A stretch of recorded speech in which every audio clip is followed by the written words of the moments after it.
ಬಿಜೆಪಿಯ ಒಂದು ಧ್ಯೇಯ ಇದೆ ಏನಂತ ಹೇಳಿದ್ರೆ ಪಾರ್ಟಿ ವ್ಯಕ್ತಿಗಿಂತ ಪಾರ್ಟಿ ಮುಖ್ಯ, ಪಾರ್ಟಿಗಿಂತ ದೇಶ ಮುಖ್ಯ ಅಂತ ಹೇಳಿ ಇವರು ಯಾವಾಗಲೂ ಈ ಹೇಳಿಕೆಯನ್ನು ಕೊಡ್ತಾನೆ ಬರ್ತಿದ್ದಾರೆ. ಇದೀಗ ಎಸ್ ಟಿ ಸೋಮಶೇಖರ್ ಮತ್ತೆ ಹೆಬ್ಬಾರ್ ವಿಚಾರದಲ್ಲೂ ಕೂಡ ಪಾರ್ಟಿಗಿಂತ ದೊಡ್ಡವರು ಯಾರಿಲ್ಲ ಅಂತ ಹೇಳಿಕೆ ಕೊಡ್ತಿದ್ದಾರೆ. ಪಾರ್ಟಿಗಿಂತ ದೊಡ್ಡವರು ಯಾರಿಲ್ಲ, ಯಾರು ತಪ್ಪು ಮಾಡಿದ್ರು ಕೂಡ ಅವರ ವಿರುದ್ಧ ಕ್ರಮ ಆಗುತ್ತೆ, ಯಾರು ತಪ್ಪು ಮಾಡಿದ್ರು ತಪ್ಪೇ, ತಪ್ಪನ್ನ ಸಮರ್ಥನೆ ಮಾಡ್ಕೊಳೋದಿಲ್ಲ ಅಂತ. ವ್ಯಕ್ತಿಗಿಂತ ಪಾರ್ಟಿ ಮುಖ್ಯ, ಪಾರ್ಟಿಗಿಂತ ದೇಶ ಮುಖ್ಯ ಅಂತ ಬಿಜೆಪಿಯವರು ಹೇಳ್ತಾರೆ. ಯಾರು ತಪ್ಪು ಮಾಡಿದ್ರು ಅದು ತಪ್ಪು, ಯಾರು ತಪ್ಪು ಮಾಡಿದ್ರು ಕೂಡ ಅದು ತಪ್ಪು.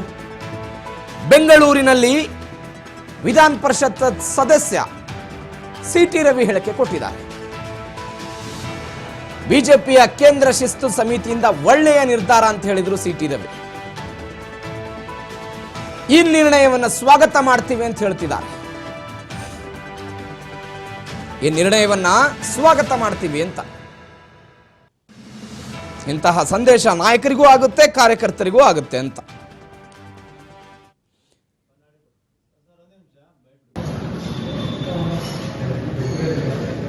ಯಾರು ಮಾಡೋದು ತಪ್ಪೆ. ಇಂಥ ವಿಷಯದಲ್ಲಿ ನಾವು ಕೆಲವು ಸಂಗತಿಗಳಲ್ಲಿ ಜೀರೋ ಟಾಲರೆನ್ಸ್ ಇಟ್ಕೋಬೇಕಾಗುತ್ತೆ. ರಾಜಕಾರಣದಲ್ಲಿ ಅಭಿಪ್ರಾಯ ಭೇದಗಳು ಸ್ವಾಭಾವಿಕವಾಗಿರ್ತವೆ, ಭಿನ್ನಮತವೂ ಇರುತ್ತೆ ರಾಜಕಾರಣದಲ್ಲಿ.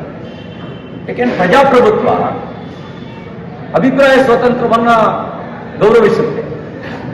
ಪ್ರಜಾಪ್ರಭುತ್ವದಲ್ಲಿ ಭಿನ್ನಮತವೂ ಕೂಡ ನಾವು ಅದನ್ನ ಸಹಿಸ್ಕೊಳ್ಬೋದು, ಆದ್ರೆ ಪಕ್ಷದ್ರೋಹವನ್ನು ಸಹಿಸ್ಕೋಬಹುದು.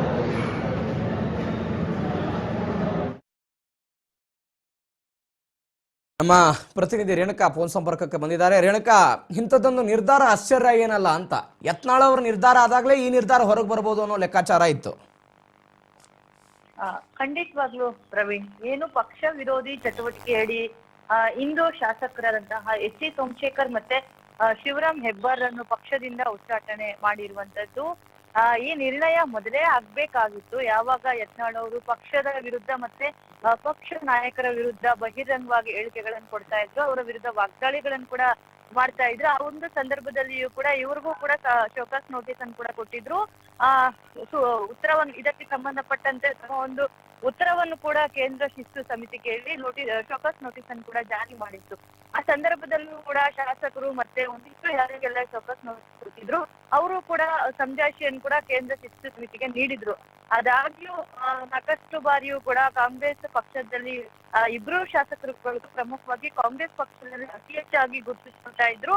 ಪಕ್ಷದ ಯಾವುದೇ ಸಭೆ ಸಮಾರಂಭಗಳಿರ್ಲಿ ಅಥವಾ ಪ್ರತಿಭಟನೆಗಳಿರ್ಲಿ ಮತ್ತೆ ಸ್ವಂತ ಅದೇ ಕ್ಷೇತ್ರಗಳಲ್ಲಿ ಏನಾದ್ರೂ ಬಿಜೆಪಿ ಕಾರ್ಯಕ್ರಮಗಳಿದ್ದಂತಹ ಸಂದರ್ಭದಲ್ಲಿಯೂ ಕೂಡ ಇಬ್ರು ಶಾಸಕರುಗಳು ಕೂಡ ಭಾಗಿಯಾಗ್ತಾ ಇರ್ಲಿಲ್ಲ.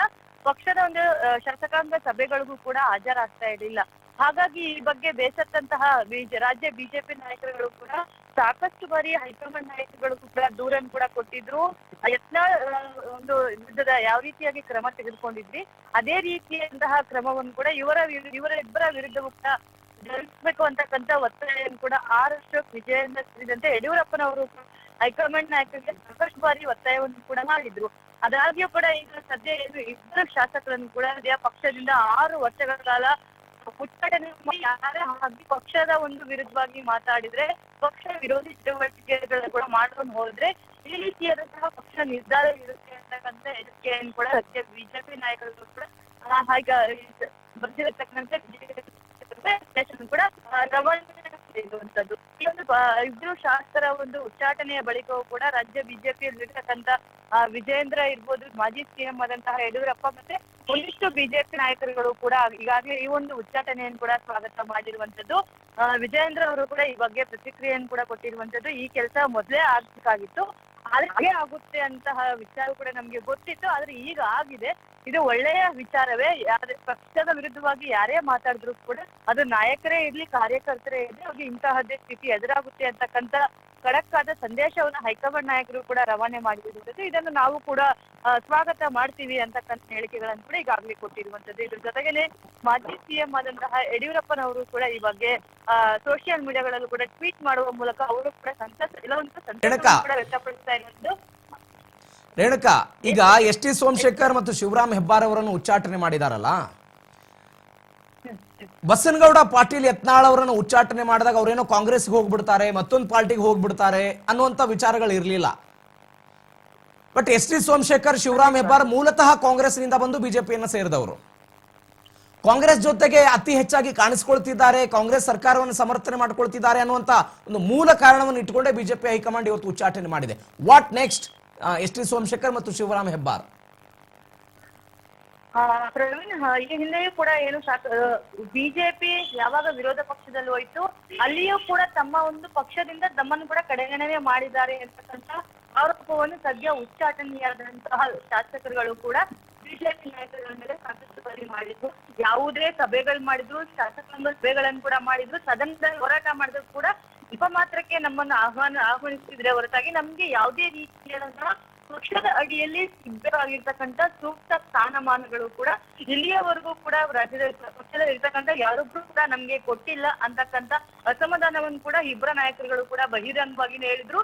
ಈ ಬಗ್ಗೆ ಬಿಜೆಪಿ ಏನ್ ತೀರ್ಮಾನ ತೆಗೆದುಕೊಳ್ಬಹುದು, ಮುಂದಿನ ದಿನಗಳಲ್ಲಿ ನಾವು ಕೂಡ ಏನಾದ್ರೂ ತೀರ್ಮಾನ ತೆಗೆದುಕೊಳ್ಳುವ ಒಂದು ಹಂತಕ್ಕೂ ಕೂಡ ಹೋಗ್ಬೇಕಾಗುತ್ತೆ ಅಂತಕ್ಕಂಥ ಅವರು ಕೂಡ ಪಕ್ಷದ ವಿರುದ್ಧ ಸಾಕಷ್ಟು ಆರೋಪಗಳನ್ನು ಕೂಡ ಈಗ ಶಾಸಕ ಸ್ಥಾನದಿಂದ ಅವರು ಕೂಡ ಉಚ್ಚಾಟನೆ ಆಗಿರುವಂತದ್ದು. ಆದ್ರೆ ಏಕಾಏಕಿಯಾಗಿ ಶಾಸಕ ಇದು ಪಕ್ಷದಿಂದ ಉಚ್ಚಾಟನೆಯಾದಂತಹ ಸಂದರ್ಭದಲ್ಲಿ ಯಾವುದೇ ಪಕ್ಷಕ್ಕೂ ಕೂಡ ಸೇರ್ಪಡೆಯಾಗುವುದು ಬರಲ್ಲ. ಇನ್ ಕೇಸ್ ಅವ್ರೇನಾದ್ರೂ ಪಕ್ಷಕ್ಕೆ ಸೇರ್ಪಡೆಯಾಗಬೇಕು ಅಂದ್ರೆ ತಮ್ಮ ಒಂದು ಶಾಸಕ ಸ್ಥಾನಕ್ಕೆ ರಾಜೀನಾಮೆ ಕೊಡಬೇಕು, ಮತ್ತೊಮ್ಮೆ ಅದೊಂದು ಕ್ಷೇತ್ರದಲ್ಲಿ ಉಪಚುನಾವಣೆಯನ್ನು ಕೂಡ ಎದುರಿಸಬೇಕಾಗುತ್ತೆ. ತದನಂತರ ಅವರು ಪಕ್ಷದ ಅಡಿಯಲ್ಲಿ ಯಾವ ಪಕ್ಷದ ಅಡಿಯಲ್ಲಿ ಚುನಾವಣೆ ಸ್ಪರ್ಧಿಸಿರ್ತಾರೆ ಆ ಒಂದು ಪಕ್ಷದಲ್ಲಿ ಶಾಸಕರಾಗಿ ಉಳ್ಕೋಬೇಕಾಗುತ್ತೆ. ಆದ್ರೆ ಇಬ್ಬರು ಶಾಸಕರು ಕೂಡ ಸದ್ಯ ಇರುವಂತ ಒಂದು ಸಾಹಸಕ್ಕೆ ಕೈ ಹಾಕೋಕೆ ಮುಂದೆ ಹೋಗೋದು. ಯಾಕಂತಂದ್ರೆ ಒಂದಿಷ್ಟು ತಮ್ಮ ಒಂದು ಸ್ವಂತ ಕ್ಷೇತ್ರದಲ್ಲೂ ಕೂಡ ಬಿಜೆಪಿ ಜೆಡಿಎಸ್ ಏನು ಮೈತ್ರಿ ಮಾಡ್ಕೊಂಡಿದೆ, ಆ ಒಂದು ಹಿನ್ನೆಲೆಯಲ್ಲೂ ಕೂಡ ಅವ್ರಿಗೂ ಒಂದಿಷ್ಟು ಡ್ಯಾಮೇಜ್ ಆಗುವ ಸಾಧ್ಯತೆಗಳು ಕೂಡ ಇರುತ್ತೆ, ಮತಗಳು ಕೂಡ ಬಿಜೆಪಿ ಹೋಗುವ ಸಾಧ್ಯತೆಗಳು ಕೂಡ ಸಾಕಷ್ಟು ಇರುತ್ತೆ.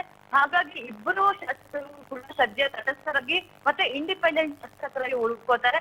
ಸದನದಲ್ಲೂ ಕೂಡ ಭಾಗಿಯಾಗಬಹುದು. ಆ ಒಂದು ಸಂದರ್ಭದಲ್ಲೂ ಕೂಡ ಅವ್ರಿಗೆ ಯಾವುದೇ ರೀತಿಯಾದಂತಹ ವಿಪ್ ಕೂಡ ಅವ್ರಿಗೆ ಅನ್ಸಲ್ಲ. ಅಂದ್ರೆ ಯಾರಿಗ್ ಬೇಕಾದ್ರೂ ಅವರು ಸದನದಲ್ಲಿ ಮತವನ್ನು ಕೂಡ ಚಲಾಯಿಸಬಹುದು. ಅವರು ಏಕಾಂಗಿಯಾಗಿ ತಮ್ಮ ಒಂದು ಸ್ವಂತ ನಿರ್ಧಾರವನ್ನು ಕೂಡ ತೆಗೆದುಕೊಳ್ಬಹುದು. 3 ವರ್ಷಗಳ ಕಾಲ ಈ ರೀತಿಯಾಗಿ ಇಂಡಿಪೆಂಡೆಂಟ್ ಶಾಸಕರಾಗಿನ ಉಳ್ಕೊಂಡು ಮುಂದಿನ ದಿನಗಳಲ್ಲಿ 2028ರ ಚುನಾವಣೆಯಲ್ಲೂ ಕೂಡ ಅವರು ಯಾವ ಪಕ್ಷದಿಂದ ಸ್ಪರ್ಧಿಸಬೇಕು, ಯಾವ ಪಕ್ಷಕ್ಕೆ ಸೇರ್ಪಡೆಯಾಗಬೇಕು ಅನ್ನೋದ್ರ ಬಗ್ಗೆ ಕೂಡ ಚಿಂತನೆ ಮಾಡುವ ಸಾಧ್ಯತೆಗಳು ಕೂಡ ಹೆಚ್ಚಾಗಿರುತ್ತೆ. Praveen, okay Renuka, thank you ನಿಮ್ಮೆಲ್ಲ ಡೀಟೇಲ್ಸ್ಗೆ.